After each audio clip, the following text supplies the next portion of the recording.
అప్పుడు నేను చాలా చిన్న పిల్లాడిని. టీవీలో పాడితే తీగ 96లో అనుకుంటా ఈనాడు వాళ్ళు ఎస్పి బాలసుబ్రహ్మణ్యం కలిసి నేను స్టార్ట్ చేశారు. టీవీలో చూస్తున్నప్పుడు ఫస్ట్లో అర్థమయ్యేది కదా, ఏంటి ఇంతమంది వచ్చి పాటలు పాడడం ఏంటి, అది ఎవడు చూస్తాడు అని అనిపించేది. కానీ ఆ షోలో పాటలు పాడే కంటెస్టెంట్స్ ఒక ఎత్తు, దాన్ని ఆయన ఎక్స్ప్లెయిన్ చేసే విధానం, సాహిత్యం గురించి ఆయన చెప్పే విధానం, లైఫ్లో అమృతం, పాడితే తీగ ఈ రెండు 90s కిడ్స్కి కావచ్చు, 2000 కిడ్స్కి కావచ్చు, 80s 70s కిడ్స్ కావచ్చు, అందరికీ కూడా most famous and most favourite షోగా మిగిలిపోతుంది. ఎప్పటికీ కూడా హిస్టరీలో మిగిలిపోద్ది అసలు పాడితే తీగ అనేది.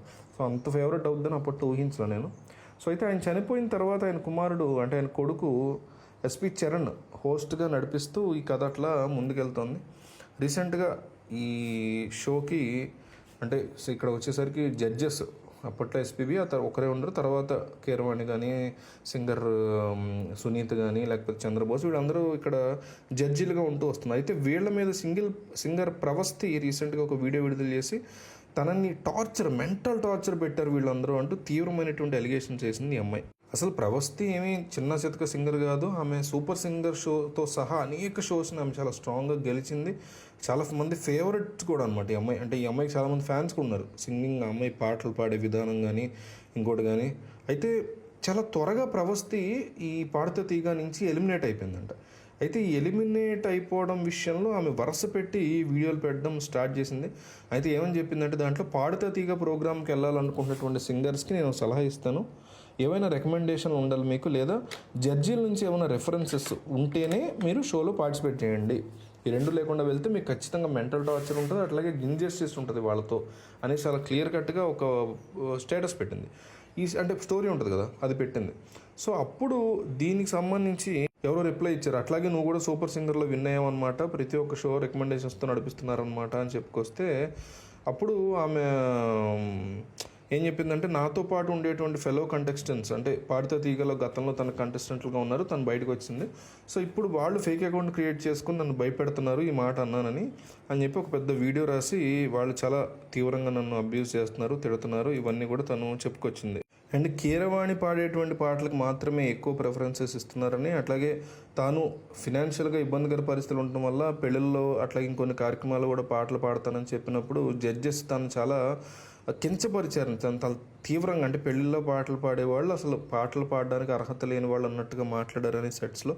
అట్లాగే తన బాడీ తను కాస్త లావుగా ఉండడంతో తనని చాలా తీవ్రంగా బాడీ షేమింగ్ కూడా వాళ్ళు చేశారని, అలాగే తన బాడీ గురించి తన ఫిజిక్ గురించి కూడా చాలా తీవ్రంగా హర్ట్ అయ్యేలాగా హ్యూమిలేట్ చేస్తూ మాట్లాడారని కూడా ఆమె తన వీడియోలో చెప్పుకొచ్చింది.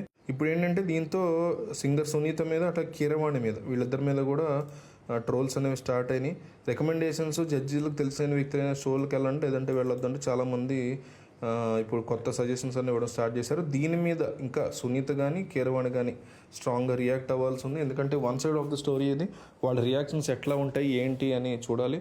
పాడితే తీగలో బాలు తర్వాత షో మొత్తాన్ని పెంట చేశారు, సరైనటువంటి కంటెస్టెంట్లు తీసుకోవట్లేదు, ఏదో మనీతో నడిపిస్తున్నారు అనే ఒక ఇది కూడా ఉంది. ఎందుకంటే ఈనాడు అనే సంస్థ వాళ్ళు ఒక పార్టీ కొమ్ము కాసేటువంటి సంస్థ. ఆ విషయంలో I show point I point my finger at them ఆ విషయంలో. కానీ పాడితే తీగ లాంటి ప్రోగ్రామ్ కానీ లేకపోతే తెలుగు విషయంలో రామోజీరావుకు ఉన్నటువంటి డెడికేషన్ మాత్రం ఎన్నటికీ ఎవరైనా సరే అబ్జల్యూట్గా అప్రిషియేట్ చేయాల్సిందే. సో పాడితే తీగ అనేటువంటి ప్రోగ్రాంలో ఇట్లా జరగడం అనేది సింగర్ సునీత, కీరవాణి, ఎస్పి చరణ్ కంటే కూడా, బాలసుబ్రహ్మణ్యం కంటే కూడా ఈనాడు వాళ్ళు ఈ విషయంలో సరిగ్గా రెస్పాండ్ అయ్యి ఇంటర్నల్ ఎంక్వైరీ చేసి నిజాలు దమ్ముంటే నిజంగా ఇన్ని బయట జరిగేటువంటి అన్యాయాల గురించి ఇన్ని డప్పులు కొట్టేటువంటి ఈనాడు ఈ విషయంలో ఖచ్చితంగా వాళ్ళ మీద పడినటువంటి అతిపెద్ద మరక కింద ఫీల్ అవుతున్నాయి. అయితే ఫస్ట్ ఈనాడు మీద పడినటువంటి మరక ఇది.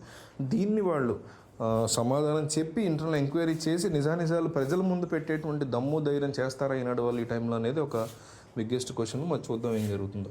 అటు ఎస్పీబీ లేరు, ఇటు రామోజీ లేరు. మరి ఉన్నవాళ్ళు కథలు ఏం నడుపుతున్నారు, నిజంగా నేను దారుణాలు జరుగుతున్నాయా లోపల అని చెప్పాల్సినటువంటి నైతిక బాధ్యత డెఫినెట్లీ ఉంటుంది ఈనాడుకి.